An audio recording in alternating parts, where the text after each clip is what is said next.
नमस्कार, हमारे साथ हैं डॉक्टर पीके सिन्हा जी। आइए जानते हैं आज कितनी ज़रूरत है मेडिकल में इंटीग्रेशन की, क्योंकि उसी का कॉन्फ्रेंस चल रहा है और इन्होंने इंटीग्रेशन पर ख़ास तौर पर जोर दिया है। सर, आपका बहुत बहुत स्वागत है। नमस्कार। सर, आज कितनी ज़रूरत है ख़ास तौर से ऐसे कॉन्फ्रेंस की, इंटीग्रेशन की, ताकि लोग स्वस्थ हों बिना कुछ और दवाई भी कम से कम। इसकी बहुत ज़रूरत है क्योंकि मैं पिछले 30 साल से ऊपर हो गया मॉडर्न सिस्टम ऑफ मेडिसिन को प्रैक्टिस करते हुए, और ये अपने प्रैक्टिस में ये पाया कि जो लोग मेरे पास आज से 20 साल पहले आते थे, उनको जो मैंने दवाइयाँ दी फॉर क्रॉनिक इलनेस, वो आज भी मेरे पास आते हैं और कुछ की बीमारियाँ बढ़ी हैं और कुछ नई बीमारियाँ जुड़ गई हैं। तो ये समझ में आता है कि बीमारियां ख़त्म होने का कोई तरीका नहीं है, बीमारियां जुड़ना एक हमारा एम नहीं होना चाहिए। तो हमारे पास कोई आए लोग वो ठीक होकर जाए, हमारा ये एम होना चाहिए। और इसके लिए जब मैं अपना ट्रेडिशनल जो हमारा एक मेडिसिन की पद्धति थी, जब मैं उसको पढ़ने लगा और उसको समझने लगा, उसमें इसका तरीका बहुत अच्छी तरीके से बताया गया है, और इस वजह से हमें इन दोनों प्लेटफॉर्म्स को एक साथ लाके और पेशेंट का उद्धार में हेल्प करना चाहिए। जी हाँ सर, आपने अपना व्यक्तिगत भी एक्सपीरियंस को शेयर किया, लेकिन आम आदमी सर अभी भी ट्रेडिशनल से दूर होता जा रहा है। उसका रीज़न ये है कि आज के दिन में हर एक आदमी जल्दी में अपना इलाज चाहता है, और जो ट्रेडिशनल सिस्टम ऑफ मेडिसिन है वो धीरे धीरे इफ़ेक्ट लाती है। और अब हम लोग को जो आदत पड़ी हुई है कि हम अभी दवा खाएं और 2 घंटे में उसका रिज़ल्ट मिले, तो इस वजह से हमें इंटीग्रेशन की बहुत ज़रूरत है कि जब हम इंटीग्रेट करके एक चीज़ जो कि जल्दी ठीक करने के लिए हमारे पास है थ्रू मॉडर्न सिस्टम, हम उसको उपयोग में लाएं, और दूसरा चीज़ जो कि फाइनल कोर्स करेक्शन करके वापस बीमारी से हमको दूर करे, उसको इंटीग्रेट करें, जिससे कि एंड रिज़ल्ट ये हो कि जो हमारा पेशेंट है वो डिजीज़ फ्री हो और वो हेल्दी लाइफ की तरफ जाए, रादर देन कि वो एक नई बीमारी के साथ या उसी बीमारी में आगे बढ़ के वो फिर हमारे पास वापस आए। खास तौर से बीमारी को ठीक करने के लिए डाइट कितना इम्पोर्टेंट होता है?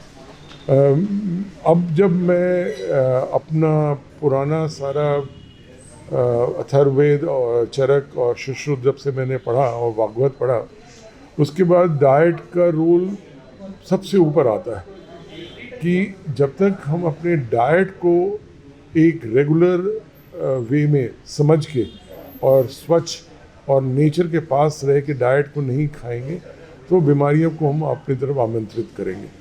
तो डाइट जितना सिंपल हो, जितना नेचर के पास हो और जितना ऑर्गेनिक तरीके से उगाया हुआ हो, वो उतना ही हमारे लिए ज़रूरी है। सर, डायबिटीज़ एक आम बीमारी हो गई है, बच्चों में भी आ रहा है।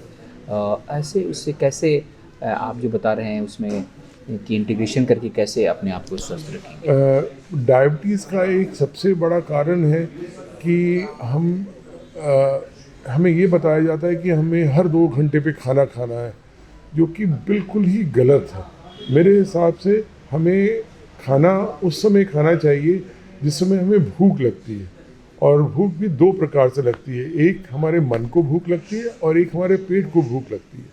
तो मन को भूख तो हमेशा ही लगती है, जब भी हमने कोई स्वादिष्ट चीज़ देखा तो भूख लग गई, और पेट को जो भूख है वो तभी लगती है जब पेट खाली रहता है। और पेट खाली रहना और भूख आना बहुत इम्पॉर्टेंट है, और जनरली वो 2 बार लगता है। एक बार लगता है वो सुबह 10:30 से 11 बजे, अगर आपने सुबह चाय वाय खा के बिस्किट खा के उस भूख को ना मारा हो, और दूसरा लगता है 5 बजे 5:30 बजे शाम को। और अगर हम 2 बार ये खाना खाएं तो मुझे लगता है कि कभी भी हमें कोई डायबिटीज़ जैसी शिकायत नहीं होगी। और खाना सिंपल खाएं, दाल चावल रोटी सब्ज़ी, जो कि हर जगह उपलब्ध है। और अगर आपको अपने जीव को बहुत ही लालच आती है तो कभी महीने में एक बार कुछ खा लिया तो खा लिया, अदरवाइज़ मेरे हिसाब से दाल चावल रोटी सब्ज़ी अच्छी कोई डाइट नहीं है। बस चलते चलते ये कहेंगे कि आम आदमी को स्वस्थ रहने के लिए एक मैसेज दे दें। मेरे ख्याल से सबसे ज़रूरी है कि एक तो हम जल्दी सोएं और जल्दी उठें और खाने का समय निर्धारित करें और खाना सूर्योदय से सूर्यास्त के बीच में खाएं। सूर्यास्त के बाद खाना खाना सबसे ख़राब है और जितनी जल्दी सोएं और जितनी जल्दी उठें। बहुत बहुत शुक्रिया, बहुत बहुत धन्यवाद डॉक्टर साहब। Thank you. जी हाँ दोस्तों, तो ये थे हमारे साथ डॉक्टर वी.के. सिन्हा ने खासतौर पर बता देते कि अपनी दिनचर्या को अगर आप स्वस्थ रखने ठीक रखते हैं तो आप निश्चित तौर पर स्वस्थ रहेंगे। कैमरा पर्सन धर्मेंद्र के साथ मानव, नमस्कार। देश विदेश की ताज़ा तरीन खबरों से अपडेट रहने के लिए आप हमारे चैनल को ज़रूर सब्सक्राइब करें और साथ ही बेल आइकन को भी ज़रूर दबाएं ताकि सभी खबरों से आप और आपके जानने वाले रह सके अपडेट।